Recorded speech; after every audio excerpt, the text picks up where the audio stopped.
আরজি কর কাণ্ডে পুলিশ কমিশনারের গ্রেফতারের দাবি সুখেন্দু শেখর রায়ের। তীব্র আপত্তি জানিয়ে পাল্টা পোস্ট করেছেন কুণাল ঘোষ। আমিও আরজি কর কাণ্ডের বিচার চাই, কিন্তু সিপিকে গ্রেফতারির দাবি তীব্র বিরোধিতা করছি। খবর পাওয়ার পর তিনি সাধ্যমতো চেষ্টা করেছেন, ব্যক্তিগতভাবে সিপি সদর্থক তদন্ত করেছেন। আমার সিনিয়র নেতার থেকে এই ধরনের পোস্ট দুর্ভাগ্যজনক। সুখেন্দু শেখর রায়ের বিরুদ্ধে সোশ্যাল মিডিয়ায় এভাবেই সরব হয়েছেন কুণাল ঘোষ।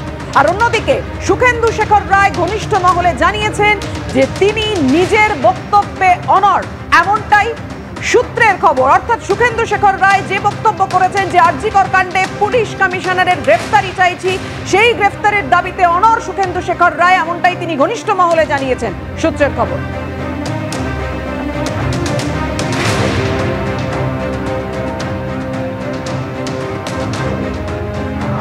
ঘটনা, ধর্ষণ এবং খুন, ন্যায় বিচার আমরা সবাই চাই।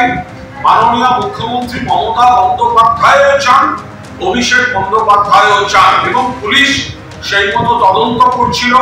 একজনকে গ্রেফতার করেছে 12 ঘন্টার মধ্যে। মুখ্যমন্ত্রী ফাস্ট ট্র্যাক কোর্টের কথা বলেছেন, ফাঁসির কথা বলেছেন। এখন ওটা সিবিআই এর হাতে চলে গেছে। তো মুখ্যমন্ত্রীও বলেছিলেন সিবিআই এর হাতে দিলে কোনো আপত্তি নেই, কিন্তু মাননীয় সাংসদ সুখেন্দু শেখর রায় তার পোস্টে যেভাবে পুলিশ কমিশনারের গ্রেফতার দাবি করেছেন, পুলিশ কমিশনারকে কাস্টোডিয়াল ইন্টারোগেশন, অর্থাৎ সিবিআই পুলিশ কমিশনারকে গ্রেফতার করুক এবং জেরা করুক, এই দাবির তীব্র বিরোধিতা করছি। কারণ পুলিশ কমিশনার বিনীত গোয়েল তিনি সংবাদ পাওয়ার পর, খবরটা পাওয়ার পর দ্রুততার সঙ্গে যথাযথ ব্যবস্থা নিয়েছেন, পদক্ষেপ নিয়েছেন, এবং সেইখানে 12 ঘন্টার মধ্যে গ্রেফতার হয়েছে।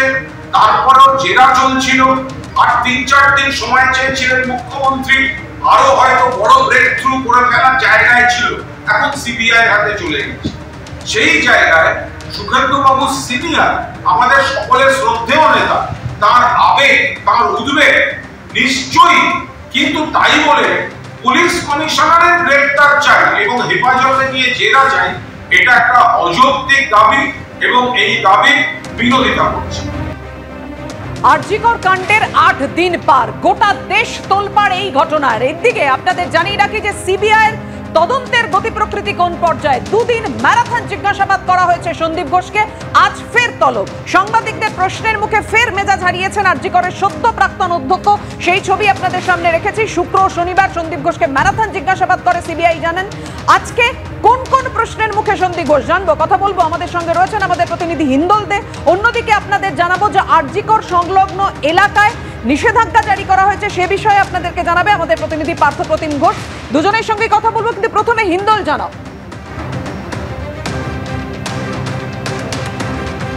একেবারেই দেখো, সন্দীপ ঘোষ যিনি কিনা আরজি কর হাসপাতালের সদ্য প্রাক্তন অধ্যক্ষ, সেই সন্দীপ ঘোষকে কিন্তু এর আগেও সিবিআই 2 বার তলব করেছিল এবং সন্দীপ ঘোষ 2 বার এসেছিলেন।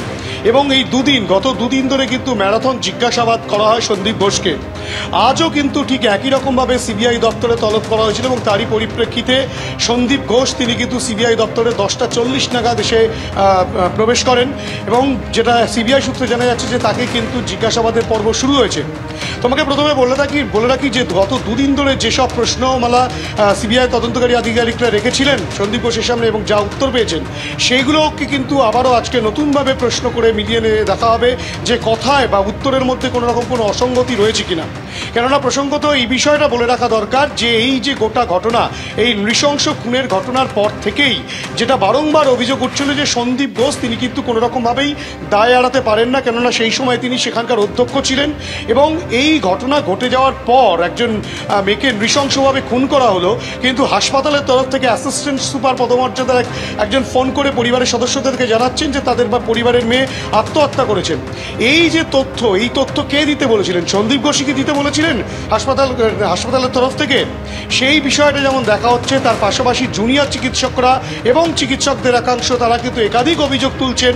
এমনকি এই যে হাসপাতালের যেখানে সেমিনার রুম, তার পাশেই যে অংশের মেরামতির কাজ চলছে, সেই মেরামতির অর্ডার কে দিয়েছিলেন? যেখানে এরকম একটা প্লেস অফ অকারেন্স, যেখানটায় তদন্ত প্রক্রিয়া চলছে, কলকাতা পুলিশ প্রথমে তদন্ত করেছে, দ্বিতীয় পর্যায়ে সিবিআই তদন্তভার গ্রহণ করার পর সেই তদন্তবার সিবিআই করছে, সেখানে হঠাৎ করে প্লেস অফ অকারেন্সের পাশের অংশ ভেঙে সেখানে মেরামত করার কাজ সেই নির্দেশ কে দিয়েছিলেন, এবং শুধু তাই নয়, সেদিনকে কে কে ডিউটিতে ছিলেন, কি পরিস্থিতি, সিসিটিভি কোথায় কোথায় ছিল, কোন কোন ডাক্তার ছিলেন, সমস্ত বিষয় কিন্তু তদন্ত সাপেক্ষ রয়েছে।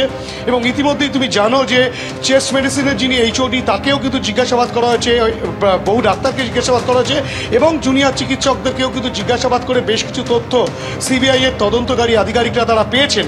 তারা সেই সব তথ্যের সঙ্গে সন্দীপ ঘোষের বয়ান মিলিয়ে দেখার চেষ্টা করছেন, তেমনটাই তদন্তকারীদের দাবি। এবং গোটা ঘটনায় সন্দীপ ঘোষকে কিন্তু আজও ম্যারাথন জিজ্ঞাসাবাদ করা হবে, তেমনটাই সিবিআই সূত্রে খবর। এবং আজ যখন 10:15 নাগাদ তিনি বাড়ি থেকে বেরোন, আমাদের প্রশ্নের উত্তরে কিন্তু তিনি রীতিমতো মেজাজ হারান, একেবারে গাড়ির দরজা শটান বন্ধ করে সেখান থেকে কিন্তু তিনি একেবারে সেখান থেকে চলে আসেন এই সিজিও কমপ্লেক্সে। আজ কি পরিস্থিতি দাঁড়ায় সেটাই কিন্তু এখন দেখার।